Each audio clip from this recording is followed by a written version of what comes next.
So you want to release new music, but you just don't feel like you're ready. And I get that. We're at a place where there's a certain sound that's happening on the radio and everything sounds super pristine and polished. And if you don't stand out, then you're just going to get lost in the shuffle. Today I've got a thought that if you actually take seriously, we'll have you releasing back cataloged music next week.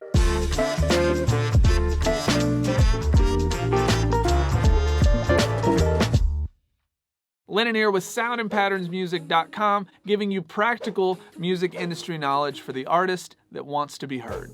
I believe there's no better time to be an artist than right now, as long as you're actually putting in the work. And that's why I'm here, is to help you work smarter and not harder on your music and your music business. I have a buddy that does a lot of amazing records, and when I started getting into production 8 or so years ago, I remember asking him what I should buy to make sure I was getting something to sound, cool. I was trying to get something to sound really, really good, right? And I remember him saying, dude, don't worry about making it sound perfect. Just give it a vibe. A vibe is always gonna be way better than being perfect. If you stuck some of the best music up to some of the best sounding music, a lot of the best music doesn't have the best sounds. For instance, the Beatles' White Album has all kinds of crazy stuff on it that at the time people thought was absolutely insane. And if you look at someone more modern like Lorde, if you look at her first single, it doesn't sound near as good as the stuff that she's putting out now. And I'm talking about from a sonic quality, just that idea of trying to live up to whatever the current standards of the industry are. Are those standards important? Absolutely. You have to know where you stand in relationship to the other stuff that's out there. But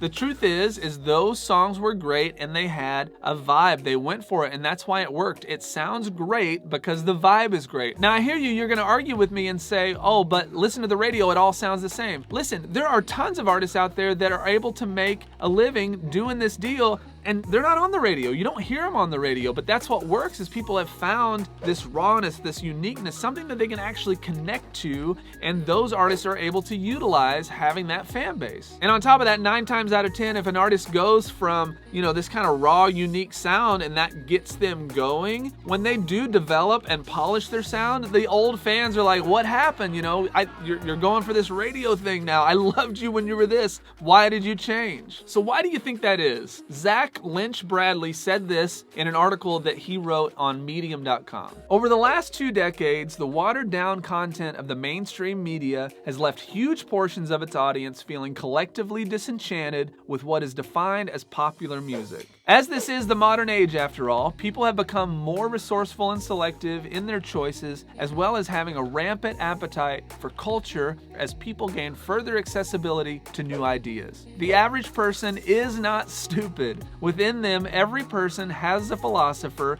who wants to understand different ideas and viewpoints about the world and to really be challenged about what they believe and why. People are willing to be challenged and willing to consider great aspects of art and life rather than what is simply displayed to them or shoved down their throats by television and media. Half the adventure of a new idea is in the discovery, after all. I love that. Half of the adventure of a new idea is in the discovery. People want to find something new. They want to feel like they're on the ground level of something. They want to do that. But in order for you to give them that, you also have to present a body of work that allows them to feel like they have actually discovered something. In my opinion, great art is a byproduct of great marketing. Plenty of art that people have argued over for centuries has been called either excellent to some or cringeworthy to others, right? But the thing that's never argued about is the thing that the piece of art stood for, and that can't be argued about because the artist is spoon-feeding that to them. They can't argue about the vibe because the artist has created